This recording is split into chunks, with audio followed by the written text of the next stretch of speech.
बिस्मिल्लाहिर्रहमानिर्रहीम रसूलुल्लाह। एक सवाल हमारे पास है कि एक फ्री फायर गेम है जी, ऑनलाइन गेम है, तो क्या ये खेल सकते हैं जी? देखें, इसमें हमारी मालूमात के मुताबिक ये इसमें कार्टून की शक्ल में जानदार तस्वीर भी मौजूद हैं, लिहाजा एक गेम नहीं खेल सकते। तो देखें, कोई भी गेम जब खेलें तो उसमें सबसे पहले आप मालूमात हासिल कर लिया करें कि ये गेम खेल सकते हैं या नहीं। आप किसी आलमदीन से रब्ता कर लें। तो बाकी जो गेम्स होती हैं, आप कुछ गेम्स हैं वो नाजायज़ हैं, वो नहीं खेल सकते, और कुछ हैं वो खेल सकते हैं वर्जिश के लिए।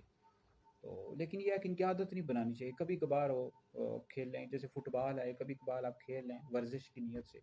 आदत नहीं बनानी चाहिए। मुसलमान इन कामों में मशगूल नहीं होता, ये फजूल काम है, अल्लाह लईब के काम है, इनमें नहीं खेलना पड़ना चाहिए, ठीक है जी।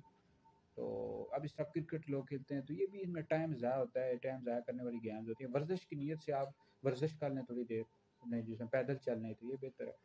तो बाकी इन कामों में अपना वक्त ज़ाया नहीं करना चाहिए इन गेम्स में। उसकी जगह आप दुरूद पाक पढ़ लें, कुरान मजीद तिलावत कर लें और पैदल वॉक कर लें, तो ये ज़्यादा बेहतर है।